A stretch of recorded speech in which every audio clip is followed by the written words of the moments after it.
पश्चिम बंगाल में शुवेंदु सरकार बनते ही टीएमसी के नेता सुजीत बोस पर ईडी का बड़ा एक्शन।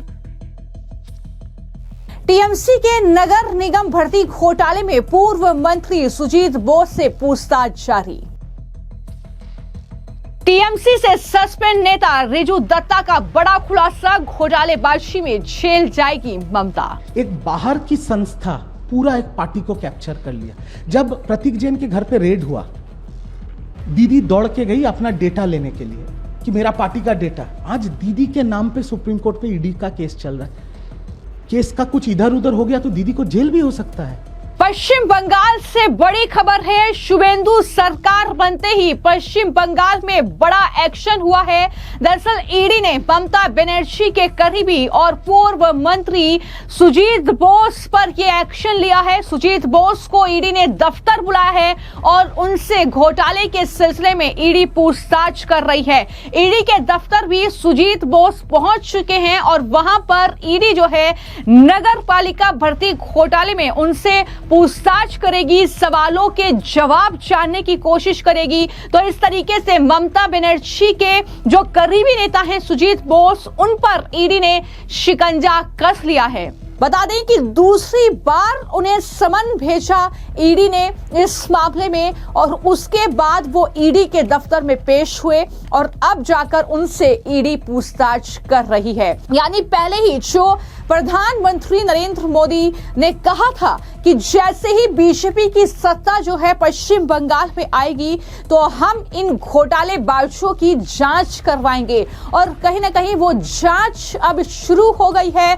पश्चिम बंगाल में ईडी ने दस्तक दे दी है। शुवेंदु अधिकारी के मुख्यमंत्री बनते ही पश्चिम बंगाल में बीजेपी की सत्ता आते ही वहां पर जो भी घोटाले हैं, चाहे वो भर्ती में घोटाला किया हो, शिक्षक भर्ती घोटाला हो, नगर निगम में घोटाला हो, चाहे वो कोयला घोटाला हो, तो ये सारे घोटाले ममता बनर्जी की सरकार में हुए हैं। तो जाहिर तौर पर मुश्किलें अब बढ़ती हुई कहीं ना कहीं नजर आएंगी। और बता दें कि इससे पहले भी सुजीत बोस से ईडी ने 9 घंटे तक पूछताछ की थी।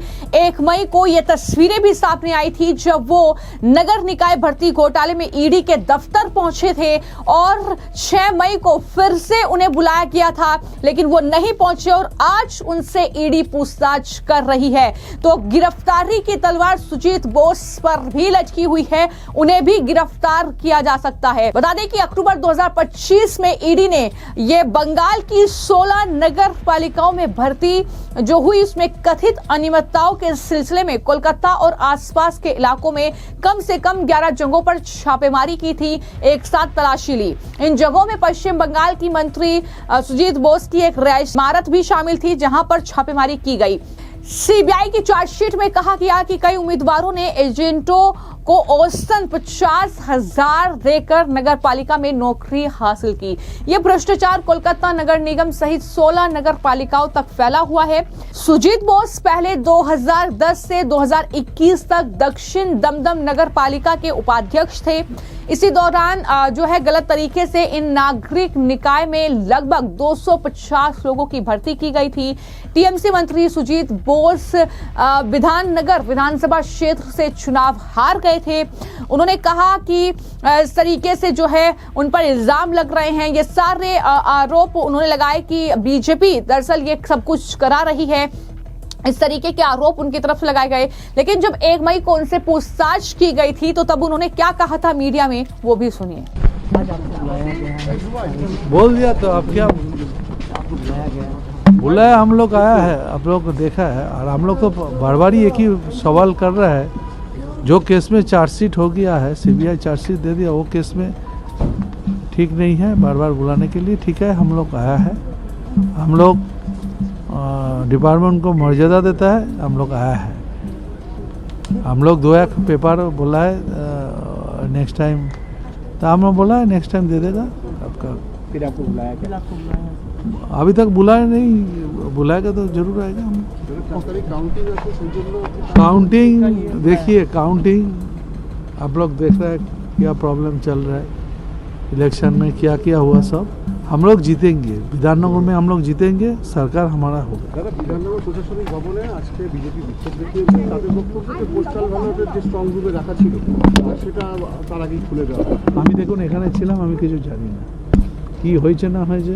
খোলা হয়েছে, রিপ্রেজেন্টেটিভ আমাদের থাকা উচিত, প্রত্যেক দলের থাকা উচিত। এটার জুরিডিকশন হচ্ছে যিনি আরও জুরিডিকশন, আরও কী করেছে আমি তো এখানে ছিলাম, আমি কী করে জানি।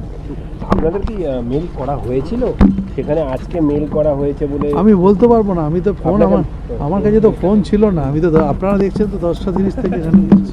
ঠিক আছে, ঠিক আছে। চলে যাচ্ছে কি রে, গাড়িও আটকে। तो पश्चिम बंगाल में जो ममता बनर्जी की सरकार रही और उसमें जो घोटाले हुए, जाहिर तौर पर वो टीएमसी के नेता बखूबी तरीके से जानते हैं। लेकिन अब जो टीएमसी ने अपने प्रवक्ता रिजू दत्ता को सस्पेंड किया है पार्टी से, वो दरअसल टीएमसी के राज खोल रहे हैं।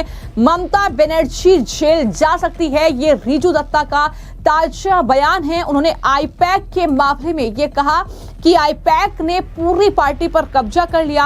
जिस केस में ईडी की रेड हुई उसमें सुप्रीम कोर्ट मामला पहुंचा, और अगर ममता बनर्जी के खिलाफ फैसला आता है तो उन्हें जेल भी हो सकती है।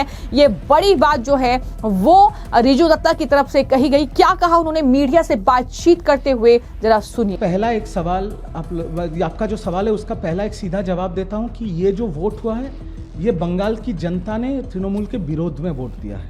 इसका कोई रोक ढोक नहीं है, कोई नाटक इसको लेकर नहीं कर सकते। जनता ने तृणमूल के खिलाफ वोट किया है। पर यह भी सच है कि तृणमूल को 41% वोट मिला है और भाजपा के साथ तृणमूल का फर्क सिर्फ 32 लाख वोट का है। पर जितना भी वोट तृणमूल को मिला है सिर्फ दीदी के शक्ल पे मिला है। अब हारी क्यों तृणमूल कांग्रेस? नुकसान नहीं हुआ, हार गई ना तृणमूल कांग्रेस। हारी क्यों? 3 प्रधान कारण। Number 1 IUPAC. नंबर 1 आईपैक पिछले 6 महीने ये पार्टी को आईपैक चला रहा है।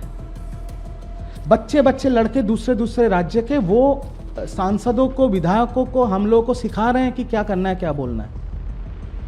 वो हमें मैसेज भेज रहे हैं कि शुभेंदु अधिकारी को ऐसे गाली दो, उनके पापा का नाम लेके गाली गुप्ता करो। आईपैक के लोग।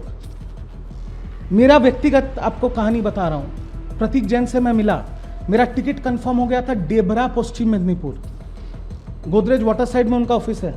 उनके ऑफिस से मैं निकला, उनके ऑफिस के बाहर ही दूसरा एक अर्जुन बोल के कोई व्यक्ति है, उसका ऑफिस है। वो शायद मेरे पे डिफेमेशन केस भी कर सकता है क्योंकि कोई प्रमाण नहीं है। उसने मेरे को बोला टिकट चाहिए तो 50 लाख देना पड़ेगा। मैंने पार्टी को भी नहीं बोला, डर की वजह से, क्योंकि इतने आईपैक ही तो चला रहा है सब, किसको बोलूँ। क्योंकि तब एक लड़का जो पढ़ा लिखा लड़का है, जो विदेश से डिग्री करके आया है, जो कोई राजनीतिक परिवार का लड़का नहीं है। मेरे माँ बाप तो कोई पॉलिटिशियन नहीं, MP MLA नहीं है कि हमको ऐसे ही मिल जाएगा विरासत में टिकट। मेहनत करके इस जगह तक पहुंचा था। मैं घर पे आके मेरी माँ को, मेरी बीवी को बोला ये बात, उन्होंने अपना जेवर मेरे हाथ पे रख दिया। मैं सोचा उसको बेच के टिकट लूंगा। माँ काली ने बचा लिया। अगला दिन मेरे को लगा ये गलत हो रहा है, मैंने उनको जेवर वापस कर दिया, नहीं तो घर पे क्या मुंह दिखाता। नहीं दे पाया पैसा। मेरे को प्रतीक जैन जी ने फिर बुलाया, बोल के, प्रतीक जैन ने कभी पैसा नहीं मांगा, झूठ नहीं बोलूँगा। उन्होंने बोला कि अभी प्रोटोकॉल फॉलो करना है, और मैं आपको तथ्य देके बोल रहा हूँ। उस टाइम घाटाल सांगठनिक जिला पश्चिम मेदिनीपुर डेबरा जिसके अंडर पड़ता है, उसका प्रेसिडेंट श्री अजीत माइती, जो मल्टीपल टाइम MLA रहे, उन्होंने अपने लेटर हेड में डेबरा में मेरा नाम, सिर्फ एक नाम, 2-3 भी नहीं, एक नाम उन्होंने खुद दीदी के हाथ में 99 में जाके दिया। वो लेटर हेड का फोटो उन्होंने व्हाट्सएप में श्री अभिषेक बैनर्जी और श्री प्रतीक जैन को भेजा। और उसके बाद मैंने पैसे, क्योंकि मेरे पास पैसे तो है नहीं, मैं विधायक या सांसद तो हूँ नहीं कि बहुत कमा के बैठा हूँ। तो 17 मार्च को जब कैंडिडेट लिस्ट निकला, मैं देखा किसी और का नाम निकल गया। अब उन्होंने कुछ दिया है नहीं दिया वो मुझे नहीं पता। आईपैक जो ये कर रहा था, क्या ममता बनर्जी को पता नहीं था कि उनके पीठ पीछे ये सब? मैं इस एक टॉपिक पे सिर्फ मैं बोलूँगा कि दीदी और अभिषेक जी को इसका जिम्मेदारी लेना पड़ेगा कि कैसे आप दोनों के रहते हुए एक बाहर की संस्था पूरा एक पार्टी को कैप्चर कर लिया। जब प्रतीक जैन के घर पे रेड हुआ, दीदी दौड़ के गई अपना डेटा लेने के लिए कि मेरा पार्टी का डेटा। आज दीदी के नाम पे सुप्रीम कोर्ट पे ईडी का केस चल रहा है। केस का कुछ इधर उधर हो गया तो दीदी को जेल भी हो सकता है। तो एक तरफ सुजीत बोस से पूछताछ जारी है, क्या पूछताछ में खुलासे करेंगे, क्या वो ममता बनर्जी, उनके भतीजे अभिषेक बनर्जी या उनके करीबी लोगों का नाम भी लेंगे, क्या कुछ ईडी जो है जांच में निकलकर सामने आएगा, ये देखना होगा। लेकिन जब वो राज्य के पूर्व अग्निशमन मंत्री थे, दरअसल तब जो है ये घोटाले का आरोप उन पर लगा और इस तरीके से अब ईडी ने उन्हें अपने रडार पर लिया है। अब क्या कुछ खुलासे इस घोटाले के सिलसिले में होंगे और क्या सुजीत बोस इस मामले में गिरफ्तार होंगे, ये भी देखना होगा। फिलहाल आपकी इस खबर को लेकर क्या राय है, हमें कमेंट बॉक्स में जरूर लिखें। धन्यवाद।